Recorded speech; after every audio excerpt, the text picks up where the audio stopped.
Yes. So we Roll like a then big shot. um, we were reminded that Bryan Danielson versus Nigel McGuinness will only happen next week if Danielson is medically cleared, which the commentary really stressed. They Rich. had, yeah, go ahead. Now, wouldn't that be winking at the audience? What now I'm pretty sure they think whoever wrote that shit about Kenny Omega thinks that Danielson thinks very highly of Danielson. But the if he's cleared to wrestle is definitely winking and nudging at the fucking audience along that you're inside the show that you understand that like, yeah, this shit's bullshit. He's cleared to wrestle. He's gonna wrestle on this show against Nigel McGuinness because we're speed running this man's championship retirement tour. Cut the shit. I would like to We already ask. did a thing before the show, before the podcast, before we start recording the podcast. You want to hear it? Go to Twitch. I would like to ask that gentleman, like, is it winking at the audience when Bryan Danielson does a Caesar cell like 7 matches in a row? Is that winking at the audience too? Is it winking at the audience when he elects to say, "Hey, I'm bring my family in so like Swerve can like stomp me out in front of them for the traumatize my daughter." Visual props, you know. Right? Like, what are we talking about, man? Oh, so they had a couple technical difficulties trying to show Nigel McGuinness's video, and then they showed flashback to 2006 and all that. Go ahead, Rich. I immediately fell asleep.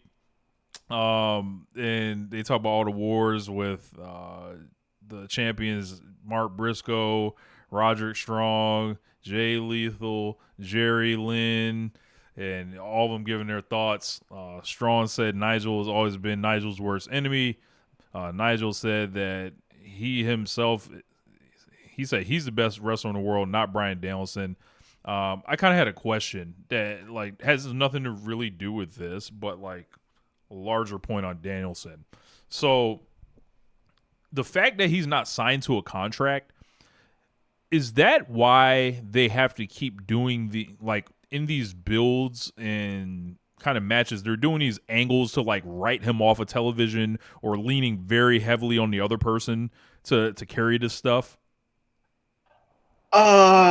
Maybe, but the way it's always been talked about with Danielson, like he's always backstage for all this shit anyway, even when he's on or off. Yeah, Like remember there was a point in time where Khan was like, I trust Danielson with like running the shit if I'm not around or if something happened to me. Remember that? yeah, So I kind of think he has a job. It's just he won't be wrestling in the future. yeah. So like I Health don't know. insurance, Rich. Health insurance. Yeah, yeah. You know that's important. That's important for many 2000s ROHers. Health insurance. You know, because there's another one in the NXT side of it, and he out here trying to get the same thing he had in AEW after he burnt that bridge. Health insurance. So I don't know. I was just thinking. I was like, all right, because like this is another thing. He's lean on Nigel to do all this shit after they did the write off angle with the BCC. So I'm like, Rich. Here's my question: Do you want him Do you want him to cut a promo from a hospital bed? I don't care if he sells at all. Like honestly, like, But I'm just saying, like it's like what's the alternative? It's like he's at the house shooting in via satellite. shit, come out there and act like you the JYD. Like, why aren't we able to write Bryan Danielson letters? Like, why is like they're not some PO box address for the children to write into the world champion James, like who has been murdered on pay per view. Like, no one was able to contact this man. Like, where's the fan mail? I mean, look. Hold on, look. It's 2024. I think an email address suffices for Nah, this. handwritten only. Bryan Danielson's an old school man. So now we made him Jadilla. He's a classic man. Yeah, this man does not even have. He has no indoor plumbing, James. That man shits in What? the backyard. James. Wait. So now he's Shannon Sharp, like growing up in 70s rural South Georgia. Yes. Like, what are we doing? That man has a compost toilet in the back. Like that's no bullshit. He actually does. I can tell you this right now. I don't know Brie Bella much, but there's nothing tells me that she's putting up with no kind of bullshit like that. Like, yeah, we're gonna live off the land. Yeah. Nigga, I will leave you and I will find someone else. Oh, this is a 20. Look here, this is a 21st century. Damn it. So I'm about to drop them anti-Ring of Honor shirts. I don't know if y'all can see the logo in the back. You know, we gonna put that out. It's like the Ghostbusters shit. You put this Yes. circle line through it. Oh Yes. my god. Yes. Wrap this shit up. You know. You didn't mind Ring of Honor when the Ocho was the champion. You ain't mind it then. I mean, Jericho is excellence. You know. And that was the new Ring of Honor. It's Ring of Honor. It's a constant reference to the old Ring of Honor. Now I'm just like, all right, man, we good, man. I'm straight. You know. I like how 2000's Ring of Honor has turned into your version of me with the 80s wrestling. I like it. I like it because it's like, bro, Ring of Honor 2000s, like the stuff I've seen has been fucking amazing. It's way better than some of the shit I've seen from the 80s, and you out here shit. I don't give a fuck. All the same. I don't give a fuck. That shit never moved. That shit never got popping ever. You know what got? But I don't care about the. But here's the thing. I don't care about the numbers. Right? I don't care about the numbers. I'm about to say you know what got Ring of Honor popping? The Elite, nigga. That's who got them niggas popping. That's who got them popping. So, you have a point. But, you do have a point. So, you know, we gotta live these glory days I wasn't there for. So I'm sure somebody likes it that's out there. All 600 of them just, you know, turning up. You know. Oh, man.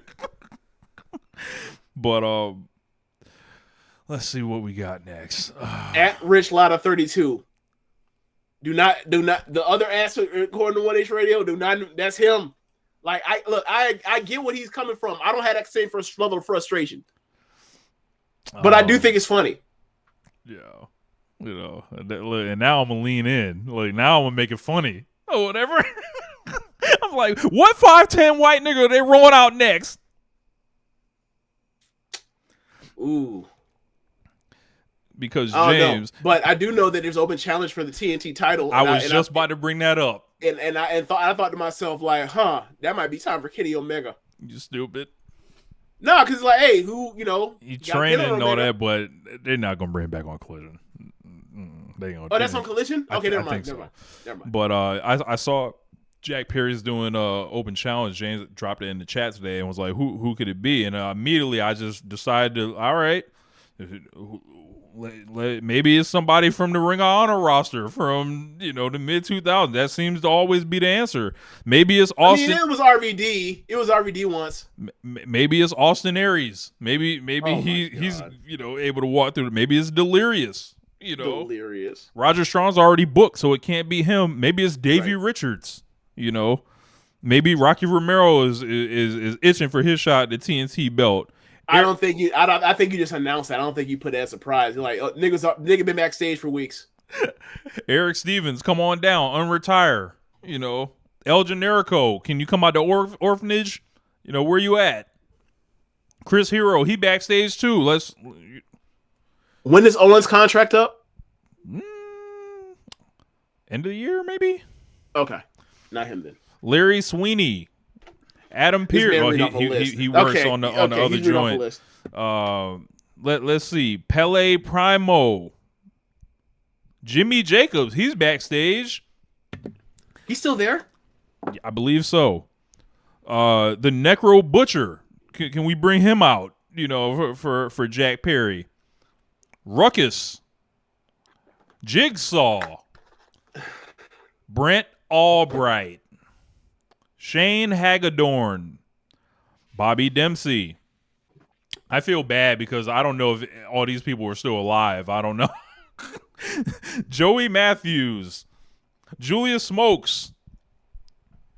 It could be anybody, James. I don't know. I don't know who it could be.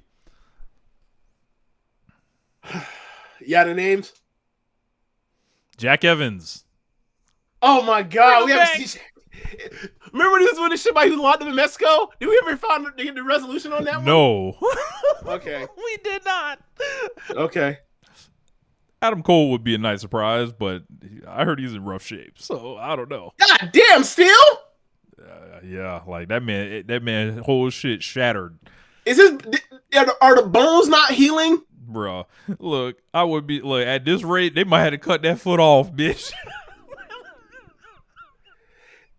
Is Adam Cole diabetic and I was unaware of it? Bro, I know Roddy's diabetic. I don't know. But that man has had a tough 12 months, and it's been 12 months since that shit with the ankle. Bro, I've never heard I never heard of someone breaking up was it like the Bo Jackson shit where like it separated, like it cut up like blood supply and they didn't realize and they had to go back in or something? Like, what were the complications for this to happen? Bro, never has a nigga got more hurt off of something seemingly so simplistic. Like, yeah, he jumped off the stage. Like he jumped off a horizontal ramp. Like what? Maybe a 3-foot drop or whatever. 4-foot drop. 4-foot drop, and I'm like, his whole shit just like, yeah. Feel bad for the guy. Jesus. Yeah. But yeah, Nigel versus Bryan Danielson next week. Oh man, y'all nasty in here. Drink more milk. Damn, that's nasty. Adam Von Erich. Oh, because you said cut. Okay, you said cut his foot. God damn it. Yeah. That's awful. But yeah. So I don't even know what I should really expect. Should I expect a great match? Like, these niggas haven't wrestled since 2009. Nigel McGuinness hasn't wrestled in 2011. Okay, so like, I don't know. Maybe they got something in them. I mean, it's Danielson, and they have a history they can play on it. And for a lot of people, they haven't seen it, so like a lot of stuff could be like we never saw some of this awesome stuff. They're just callbacks for people. So I think there'll be something. And it's also like, I don't think Nigel did the all-in stuff, and then and there wasn't a plan for them to go through this and have something. So I'm sure he's been in there working his ass off to be ready. Like, I'm sure. Now, do I think they sent a ring to his house like how they did with Edge? I'm not sure. Yeah. I think it's like the whole thing with the setup of this has been lackluster at best. Well, it is. He got suffocated by Moxie 2 weeks ago. Yeah. It was much room. It was much room or time for the quote unquote traditional build, other than like one day everyone have a match, and I'm gonna be shitting on this man on commentary. It'd be the best color commentator by shitting on this man at every one of his matches for the last like almost 2 years. That's really all we got. Tony, this feels a lot more like Jerry Lawler versus the WWF champion than the ultimate rivalry, like Flair Steamboat being renewed. Like, Don't not going to disagree with you, but I do want to see the match. I just wish it was placed in a better place than this, because I think like it just seems like narrative mandate. Like, we got to get him out of here. We have an out date, and we got to shove all of this shit together before we get out of here. I know a great place for it. Ring of Honor.